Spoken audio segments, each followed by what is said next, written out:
Hello and welcome to the second module in the AAMI Guide for Co-Chairs. This video provides some additional information on the co-chair selection process and the specific roles that co-chairs play on AAMI committees. Each AAMI committee has two individuals in leadership positions called co-chairs who are relied upon to provide leadership and support to a particular committee.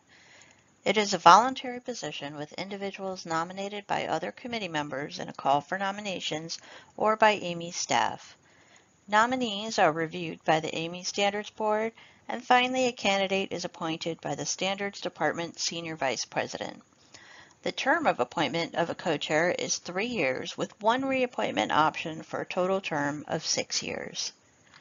Should it become evident that a co-chair has insufficient time and resources to adequately fulfill the responsibilities, or that the co-chair is not properly executing AAMI's policies and procedures, the appointment may be terminated by the Standards Department Senior Vice President in consultation with the Standards Board. In such a case, the co-chair will receive written notification of the proposed termination of his or her appointment and will be offered the opportunity to respond.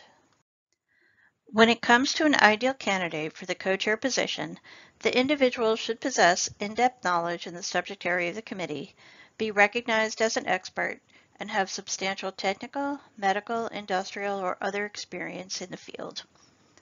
Most co-chairs also have several years of experience as participating members of AAMI committees prior to being appointed to a co-chair position, and they have demonstrated their ability to contribute. New committee members are not normally qualified to serve as co-chairs unless they fulfill a specific need. For example, a clinician for a group working on a document impacting healthcare delivery organizations. A co-chair must be a good facilitator and leader. Leadership skills are one of the key attributes of an effective co-chair.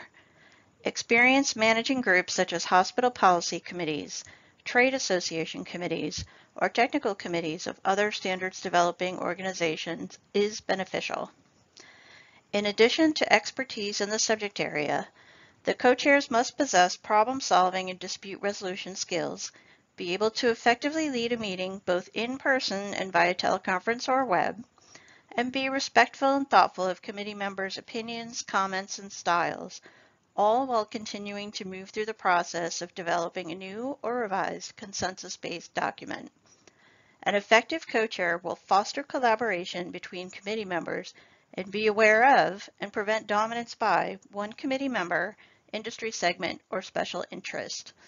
Effective leadership is the single most important factor in committee productivity. The primary responsibility of the co-chair is to work with staff to execute and implement AAMI policies, objectives, and priorities, and to follow appropriate procedures. The first module did an in-depth review of the various policies that are required, so we won't repeat that information here. Co-chairs lead and facilitate all committee meetings, including face-to-face meetings and remote meetings. Strong meeting facilitation skills that offer committee members an opportunity to present and discuss their submitted comments, yet effectively manage the allotted time to complete the work set out in the agenda are critical aspects to a successful committee meeting. Co-chairs are also responsible for informing and updating AAMI staff on all technical and administrative issues that arise that may be relevant to the committee's work. AAMI staff is also responsible for informing, updating, and advising the co-chairs. This can include committee disputes on technical matters that cannot be resolved in a meeting, failure of a committee member to contribute to the work project as agreed to, and disruptive or disrespectful committee member behavior to the co-chairs or other committee members. On occasion, AAMI may forward a relevant external inquiry to the co-chair for response. Such inquiries typically relate to clarification of a published document developed by the assigned committee or may cover a related issue not addressed in the document. Co-chairs are responsible for responding to such inquiries based on their experience with the committee in developing the document and the intent of the committee. However, because AAMI does not develop official interpretations, co-chairs must respond as private experts, not as representatives of AAMI or their organization. Co-chairs are responsible for knowing who the primary and alternate committee members are for their committees they lead, the stakeholder category of each member, and any affiliation with outside organizations that is of interest or would impact the work of the committee. If the committee does not have appropriate representation of interested organizations or expertise in the work area, the co-chair, in collaboration with staff, can do outreach to seek outside groups or individuals to join the committee to improve content input into the work item. It is important that co-chairs be aware of the work in other AAMI committees that may have overlapping subject areas and to collaborate with them to avoid duplication of effort. Other organizations, such as ASTM or UL, may also have standards that have subject matter overlap with AAMI documents, or they may be in the process of developing them. Committee co-chairs should be aware of such efforts to avoid duplication of effort or conflicting documents. A co-chair should work with staff to identify and foster the next possible co-chair candidate well before the end of the current co-chair term. A co-chair should, in cooperation with staff, efficiently manage committee activities to ensure timely completion of technical work within defined timelines. Timeline management begins from the approval of the new work item proposal until the final 15-day review expiration. Co-chairs should know that committee members have the right to appeal a decision made by the committee. For example, the recommendation that the document be approved by the AAMI Standards Board. The appeals process is an impartial one designed for handling procedural complaints regarding substantive actions or inactions. Complaints can include whether technical comments or issues raised were appropriately addressed and afforded due process. How a co-chair handled the resolution of the comments or issues can be the basis for an appeal to AAMI. When an appeal is filed, the co-chair is relied upon to provide a history of the tasks or actions taken and justification that the process was or was not followed. Additional information on the policy for filing and addressing grievances is detailed in AAMI Standards Program Policies and Procedure Manual. And last but not least, co-chairs should manage the phenomena called scope creep.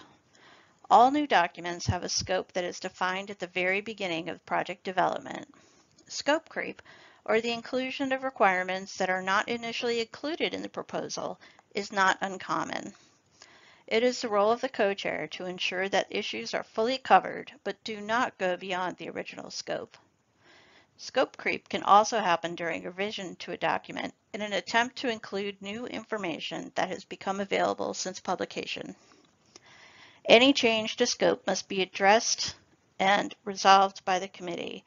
If the group ultimately agrees to an expanded scope, the AAMI Standards Board must approve it. Co-chairs should work with AAMI staff to facilitate that. Now we're going to move on to preparing for a meeting and the essential elements of meetings. First, the co-chairs and staff should make the determination that a meeting is needed.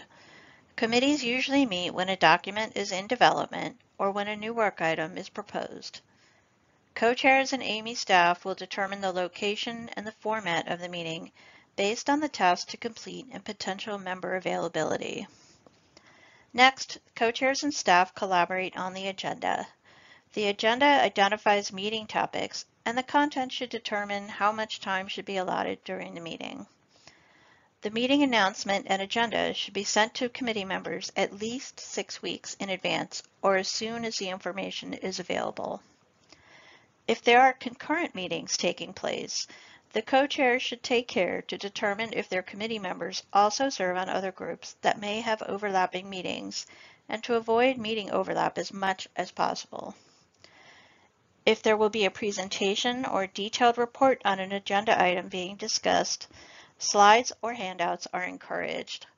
All supporting material for agenda items being discussed should be distributed 4 to 6 weeks in advance of the meeting to give attendees time to review the material and arrive prepared for the discussion.